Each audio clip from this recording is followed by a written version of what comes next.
Welcome to Audacity Works, a podcast inspired by and dedicated to the working artist, the creative entrepreneur, and generally, doing the damn thing. This exists on the premise that the world belongs to those who have the audacity to believe that their lives have value.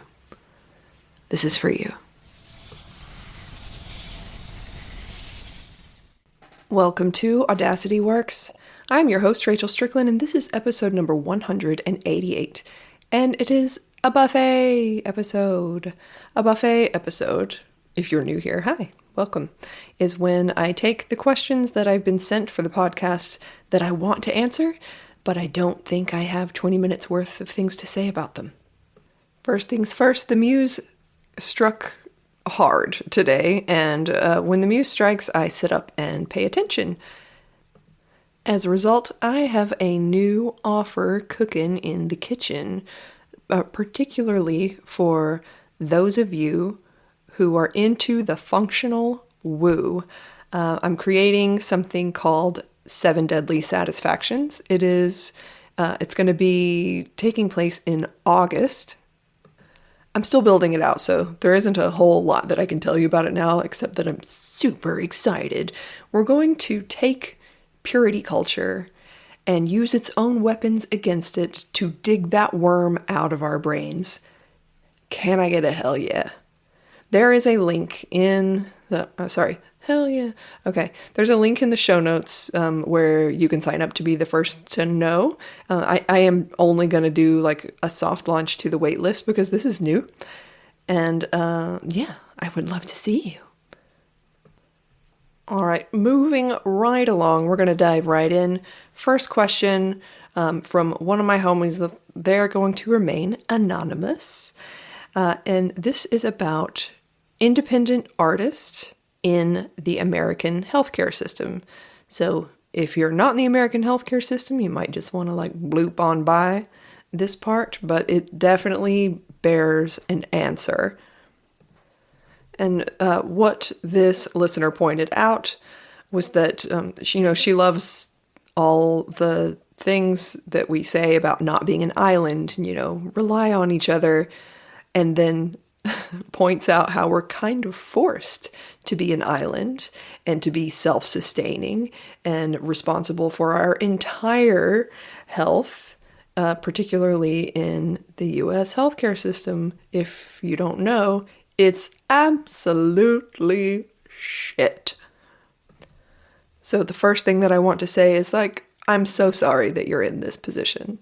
I'm so sorry that you have to be so self-sustaining and advocate for yourself so hard against a system that is stacked against you. And I think the way that most of us feel, which is legitimate, is we shouldn't be paying for this, at least not this much. These are extortionists. The system is broken. All of that is true. And we look around ourselves and we see in other civilized nations that you can just go to the doctor. Or, God forbid you want to have a baby after the age of 31 and you want to get IVF. You can do that in lots of places. But if you're going to do it here, it's going to cost you. I just want to validate for you. Yeah, it sucks. And I'm really sorry.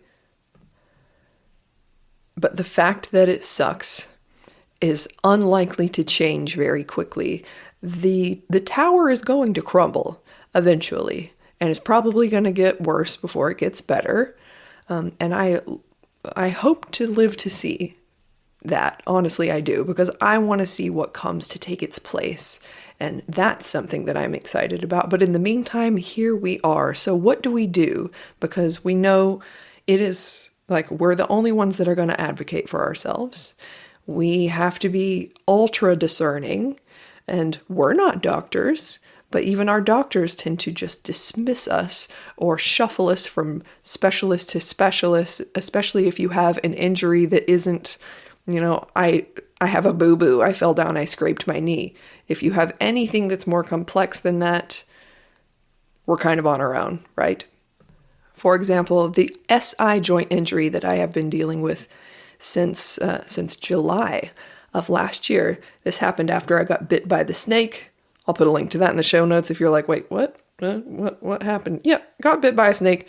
Had to be use a wheelchair. I had to use a wheelchair with my right leg extended at a 90-degree angle for 30 days, which turned just a little bitty sniggly joint pain in my right SI joint into a full-blown crisis. And so I went the insurance route. I saw an ortho. She was like, PT? I'm like, yes, please. Went to the PT. They had no idea what to do with me. And in the end, I knew what I needed to do, which was to find someone who had specialized knowledge of this joint. And I resisted finding that person. Even after I found them, I resisted contacting them because I didn't want to shell out the cash, because I knew it was going to come out of pocket and I knew my insurance was not going to reimburse me for it. I was right about both of those things. However, it did work. Once I admitted to myself, this isn't going to get better on its own. You literally have located someone with the esoteric special knowledge that you need. They're local. Use the savings account. I know, my darling, this is not what you wanted to hear, and it is not what I want to be saying, but this is the truth of where we are right now. This is the truth, and I'm not here to put on rose-colored glasses about it. This is real. This is what we're dealing with. And when you need something specialized, you're probably going to have to pay for it out of pocket, which is what it is. And that might mean that we make different decisions when doing our finances. Anyone who's doing profit first with your freelance income, which I highly recommend. I'll put a link to something about that in the show notes as well if you're not familiar. But profit first, you would normally pay yourself, a significant percentage of everything that you bring home as money to use. Maybe a percentage of that starts going into a high yield savings account that you can use for things like this, which is exactly what I did. And in fact, I will confess, my high yield savings account is labeled pool because I really want a pool, but it's probably not going to happen anytime soon because I've emptied it several times because I needed a bite guard, and guess what? Dental insurance didn't cover it, and I was destroying my back molars. Well, I'd rather have my molars than have a pool. So I made the decision, use the money for that. I've used the money for my specialized PT. Honestly, it's worth it. I'd rather be able to walk and lift weights and move the way that I want to, and I'm getting there slowly but surely. But yeah, I had to pay for it myself, even though I do pay for health insurance. The situation that we're in is that we can't afford to be sick, and we can't afford to be unhappy. Because if you're unhappy, you're just going to sit there and stare at a wall all the time, and you will never run out of ammunition for doing that. At the same time, I do want to offer you a little glimmer of hope, just because this is a lot of self-advocacy, and we really wish someone could, like our primary care physician, we wish that we could trust them to make good decisions for our health and our longevity, especially as a physical athlete. But we already know that in almost all cases, we can't do that. But that doesn't mean that we're islands. If I continue with the example of my SI joint injury, the only reason I found someone who could finally help me was that I wasn't an island. And I swam off, and I talked to my friends who know so much about bodies. And I talked to Christina Nikaya, and she knew this weird esoteric modality. And she helped me find someone local that shared in that. And that's the second time that I've done that, talked to a friend, different friend, who had a suspicion about one particular tool that could have helped me. They went online, they found it, they sent me the place. So I lean hard on my community to take care of not just my health, but Dad's health. I Eileen, I be swimming off the island. And yeah, I end up being financially responsible for that, but I do use their expertise to help me make hard decisions when I know my PCP is just going to be like, yeah, it's fine. So please continue to not be an island. Continue to lean on your community and ask questions. I think you're surrounded by many people with so much knowledge about the body. Use them. Keep using them. And I just want to validate. I'm sorry you have to do this. But please do keep taking excellent care of yourself. All right, moving it on along. The next question that I want to address today is from my girl, Alicia. Hey, baby, how you doing?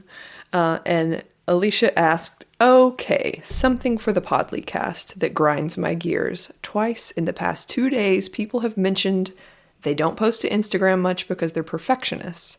But in that same breath, they say they wish they posted more. How do I help these people?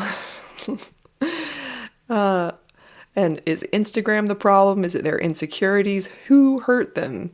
And she goes on to say that you can read in the captions of some of these posts that they do manage to put up where they're negating themselves. Everything that they've said, they end up negating and apologizing for.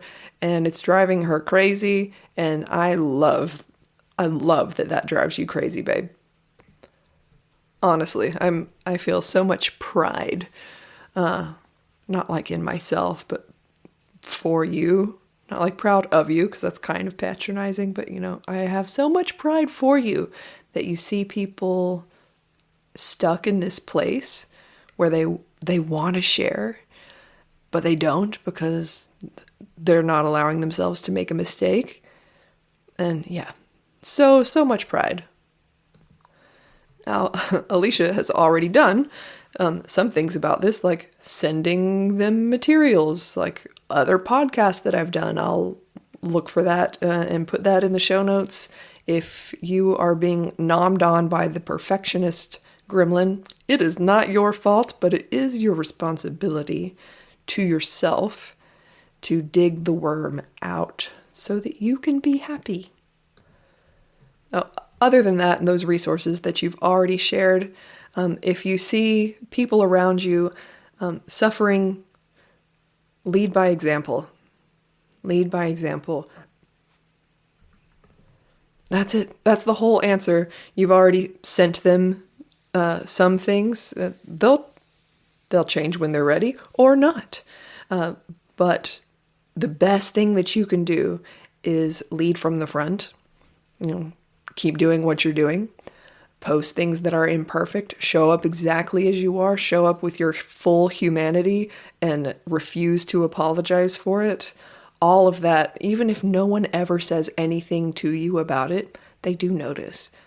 And by virtue of you doing so, you give other people permission to do the same. And that is the real gift. Better than any resource is your example.